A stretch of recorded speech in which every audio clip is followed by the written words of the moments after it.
Em nome do Pai, do Filho e do Espírito Santo. Amém. Salve Maria, caríssimos irmãos, caríssimos amigos. Estamos uma vez mais reunidos para meditar no Evangelho Dominical, neste que é o quarto domingo da Páscoa. E neste quarto domingo da Páscoa, uma vez mais, estamos a ser acompanhados por São João, a narrativa do Evangelho de São João. No entanto, não estamos mais no capítulo 21, como foi a semana passada, como se recordam. Na semana passada, Jesus aparecia pela terceira vez aos seus discípulos após a ressurreição e aparecia no norte de Israel, no Mar da Galileia, como se devem recordar. Neste quarto domingo, a liturgia da Igreja já não nos mostra essas aparições pós-ressurreição, quer-nos mostrar a figura de Jesus enquanto o bom pastor. O bom pastor que cuida das suas ovelhas. Então é uma coisa muito curiosa aqui, que no Evangelho da semana passada, Nosso Senhor mostrava aos apóstolos como eles eram pescadores e São Pedro iria trazer para a barca, para a igreja, os peixes, ou seja, as almas, para os levar para a terra, para os levar para o céu. Aqui, curiosamente, é o pastor que cuida, não é simplesmente, digamos, um pescador que pesca os peixes, assim, digamos, de uma forma aleatória, não. Aqui, concretamente, é o pastor que conhece as suas ovelhas, como só ia acontecer, não é? Ele normalmente sabe até, trata-as pelo nome e que vai atrás dela. Mas mais do que isso, porque não é só que o pastor conhece as ovelhas e, enfim, cuida delas, mas é que as ovelhas conhecem o pastor.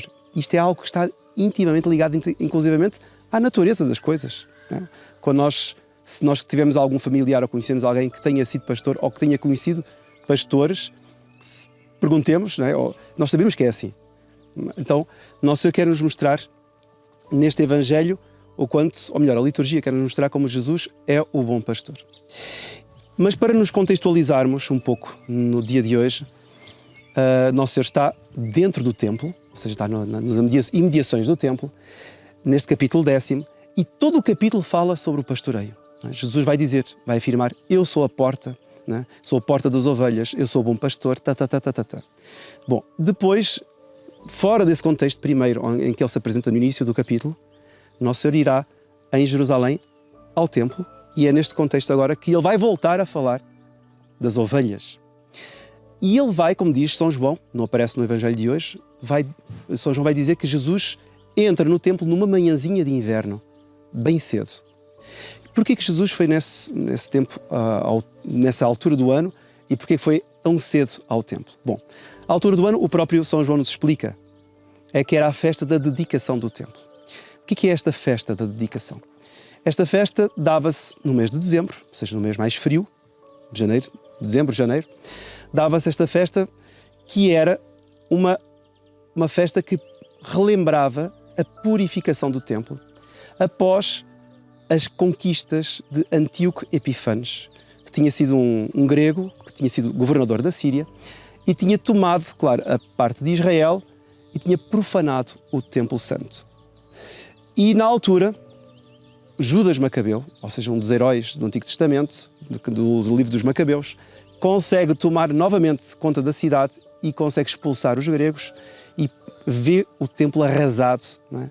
E totalmente profanado, com abominações que lá dentro se praticaram. E então Judas manda purificar aquilo tudo, reconstruir tudo, reconstruir o altar, etc. E então dedica novamente o templo para a prática, né, salutar, para a prática ao Deus verdadeiro. E assim criou-se a festa da dedicação do templo, ou seja, uma festa que devia ter os seus 160 anos de prática. Ora, é nesse contexto da festa que Jesus vai ao templo de manhã cedo. E outra coisa que o Evangelho de hoje não nos diz é que, ao chegar ao templo, né, com os seus discípulos, com os seus apóstolos, Jesus vai se deparar com vários judeus e vai começar a ensinar. E alguns que estavam ali, já de mau espírito, alguns judeus que estavam de mau espírito, vão se pôr diante de Jesus e vão perguntar: até quando é que nos vais manter na incerteza? Diz-nos se és o Messias ou não. Então, Jesus já começa a polémica, começa a apologética ali. E Jesus, então, dentro dessa conversa, dentro desse contexto, é que vai dar-nos o trecho de hoje. Ele irá dizer para esses que deveriam ser suas ovelhas também, mas que não querem escutar, não querem pôr os ouvidos atentos para a sua voz, Jesus vai colocar novamente a figura do pastor e das ovelhas. E por isso, o trecho de hoje começa precisamente assim.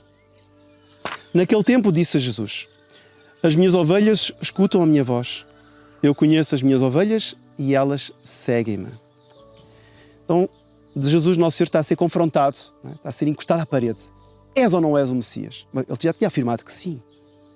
Se nós pegarmos no Evangelho de São João, anteriormente, Nosso Senhor já tinha afirmado várias vezes que era o Messias, não é? Que era o Filho de Deus. Mas eles não querem ouvir a voz do pastor. E quando a pessoa não quer ouvir a voz do pastor, caríssimos irmãos, a pessoa, das duas uma, ou deturpa a voz, né? Finge que a voz é outra, inventa uma outra voz, ou então quer fazer com que o pastor diga aquilo que ela quer ouvir. Esse é que é o ponto. Então, se o pastor dissesse: não, de facto eu não sou Messias, eu sou alguém que vai preparar o caminho. Ah, bom, é isso que eu queria ouvir. Mas não é isso que Nosso Senhor quer dizer. Esse é que é o problema. Vejam só, por exemplo, como é difícil hoje ouvir a voz de Deus. Nós sabemos que o sino, por exemplo, o sino é a voz de Deus. Quem hoje em dia ouve sinos? Antigamente as pessoas viviam nas suas terras, o sino dava as horas todas. Chamava para as missas, chamava para cantar os aleluias, chamava para rezar o ângelus, chamava para o funeral, para as festas, tudo. O sino era a voz de Deus, dava o ritmo, marcava o ritmo da vida. Hoje em dia, uma pessoa vai andar pela rua, já me aconteceu isso várias vezes, está o sino a tocar, eu ainda de vez em quando consigo ouvir o sino, quando não há tanto barulho assim, e eu vejo um jovem, por exemplo, com os headphones no ouvido, o sino passa completamente ao lado. Ou seja, ele está alheio, ele está no seu mundo, é um outro mundo. O que é que ele estará a ouvir? Uma música? Um locutor qualquer? Uma rádio? Enfim, o que é que estará a ouvir? Ele está no mundo dele. E com esses headphones, não estou a dizer que os headphones sejam maus, eu também tenho headphones, não é? Mas o problema é a imagem, acho que a imagem explica muito bem. Com isso nos ouvidos, ele fica alheio ao que Deus transmite através do sino. Ou seja, o sino, que sendo a voz de Deus, não consegue penetrar porque ele tapou os ouvidos. Então ele não ouve a voz do sino, ele não ouve a voz do pastor. E isto é uma imagem muito, assim, enfim, muito clara do que se passa hoje em dia. Vejam, as minhas ovelhas escutam a minha voz. Então, se Nosso Senhor realmente tem ovelhas, elas devem escutar. Mas o mundo de hoje fabrica todo o tipo de instrumentos, mas todo o tipo de instrumentos, para que as ovelhas não escutem a sua voz. E este é o grande perigo para nós, católicos, nos dias de hoje. Nós fecharmos os ouvidos através da tecnologia, através de imagens, através de donos, através de patrões que vão dominando a nossa mente e nos vão tirando a ideia de que exista um bom pastor. De facto, caríssimos irmãos, hoje está cada vez mais difícil de ouvir a voz do verdadeiro pastor. Tantas vozes, quantas cabeças houver aí, às vezes a ouvir headphones, são vozes de pastores. Mas não são pastores autênticos, são lobos. Lobos que aparecem pelos headphones, pelas televisões, pelas redes sociais, pelas revistas. Por exemplo, recentemente, agora na Páscoa, saiu uma revista que falava sobre, claro, Páscoa, ressurreição, Jesus Nosso Senhor, pronto, falava sobre a figura de Nosso Senhor. As imagens que apareciam naquela revista eram imagens do quê? Das descobertas acerca da ressurreição, que não existiu. No fundo, não existiu ressurreição. Ou seja, o que existe é a técnica que nos descobre todas as coisas. E descobriu também, a ciência descobriu que afinal não houve nenhuma ressurreição. Jesus nunca ressuscitou. Jesus não é aquela figura que os evangelhos e a igreja sempre nos quis transmitir. Não, nada disso aconteceu. Então, isto são pseudopastores, que através de uma pseudociência, não é, que se contradiz a todo momento, quer nos mostrar a ideia de que existem muitos pastores, mas não existe o verdadeiro pastor. Não é? E o verdadeiro pastor tenta ser, por eles, deturpado. Jesus não existiu. Se existiu, não era como a igreja diz. Jesus nunca ressuscitou. Não é? Aqueles milagres que o Evangelho diz é um amontoado de mitos, não é? E de exageros. Ou seja, infelizmente o mundo moderno, caríssimos irmãos, quer-nos tirar a imagem do bom pastor e substituir por muitos outros pastores falsos, por autênticos lobos, às vezes até disfarçados de ovelhas. É uma coisa muito curiosa porque há um livro escrito em 1907 por um monsenhor católico chamado Robert Hooke Benson, que o livro chama-se O Senhor do Mundo, Lord of the World. E este livro tem a qualidade de ser, não como aquele famoso 1984 ou o Admirável Mundo Novo, mas mostra-nos algo que, em certo sentido, mais do que os outros famosos romances científicos, não é? Que são distópicos, não é? Que tem umas coisas abomináveis, horrorosas e quase assim inacreditáveis. Este livro, escrito por este senhor, tem traços que são, hoje em dia, totalmente verdadeiros. Ele, claro, criou a ficção, no fundo, da vinda do Anticristo. O que é que o Anticristo propunha? Ou seja, o Anticristo seria um pseudo-pastor, claro, um falso pastor, mas que vinha trazer a paz, vinha trazer uma utopia, não é? Uma fraternidade universal. E o que é que ele dizia? Bom, primeira coisa, era uma filosofia que ele trazia, totalmente relativista. No fundo, cada um escolhe a sua verdade e já estamos todos bem, por um lado. Por outro lado, este também vinha trazer a ideia do humanismo, que era um humanismo meramente sem Deus. Pronto. Nós criamos as leis através das quais temos os nossos direitos, os nossos deveres. Nós, homens, criamos as leis, nós defendemos-nos uns dos outros, não é? E nós então criamos uma ideia de um bem, de um valor universal, mas prescindindo de Deus. Não precisamos de Deus para nada. E depois, através desses conceitos, base, chegava-se à conclusão de que, lá está, vinha alguém para salvar o mundo, que é o tal Anticristo, e os verdadeiros católicos desse tempo seriam vistos como uns párias, como uma espécie de delinquentes. E mais do que isso, a Igreja, enquanto instituição, seria visto como algo de totalitário. Era uma sociedade totalitária a Igreja. Quer dizer, o verdadeiro totalitarismo desse tempo, descrito nesse livro, seria a Igreja Católica. E se nós formos ver, caríssimos irmãos, hoje em dia as coisas estão a caminhar para isso, de facto. Porque a Igreja, com os seus princípios, com a sua instituição, não é? Com a sua hierarquia, com os seus dogmas, a Igreja hoje em dia está a ser colocada completamente em causa. Lá está, por aqueles que ficam-nos a falar aos ouvidos e a apresentar soluções falsas e a apresentar-se como pastores falsos. Vejam agora o que é um pastor verdadeiro. O pastor verdadeiro é aquele pastor que, por um lado, cuida das suas ovelhas, nutre as ovelhas, vê os melhores terrenos para as suas ovelhas. Por outro lado, protege as ovelhas das intrusões, dos intrusos, dos lobos, enfim, dos mercenários que vão roubá-las. Então, são dois aspectos que identificam bem a figura do pastor. Olha o que é que Nosso Senhor aqui vai dizer então acerca disso, enquanto pastor, ele, supremo pastor. Eu conheço as minhas ovelhas e elas seguem-me. Então, Nosso Senhor conhece enquanto pastor e as ovelhas seguem-no, naturalmente seguem-no. Dou-lhes a vida eterna e nunca hão de perecer. E ninguém as arrebatará da minha mão.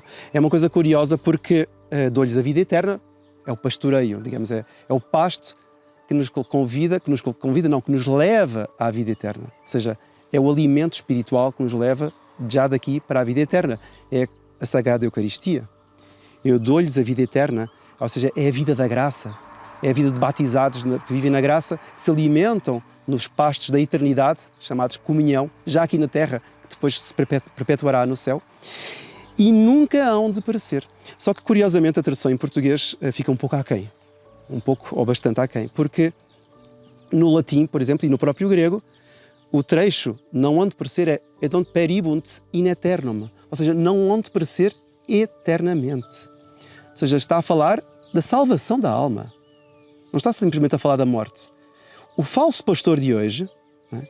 Aquele que se apresenta através de dos olhos, através das audições, através, enfim, de tudo, apresenta-se como aquele que vai salvar o seu corpo.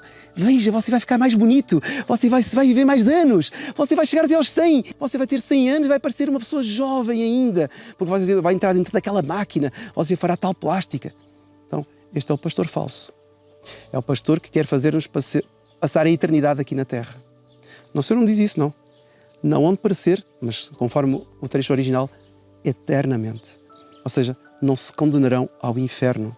Ou seja, porque a Igreja, não é, e os bons pastores são aqueles que preparam a alma dos seus fiéis, das suas ovelhas, para viver eternamente. Ou seja, para não se condenarem ao inferno. Ou seja, para se prepararem aqui ainda através do pastoreio que Deus Nosso Senhor proporciona aqui, que é o seu próprio corpo e alma, não é, através da Eucaristia, para que salvem a sua alma eternamente. Ora, os falsos pastores nunca pregarão essas coisas. E os falsos pastores, como dizia o tal romance de ficção científica desse autor inglês, os falsos pastores hoje olham para a Igreja como uma instituição totalitária.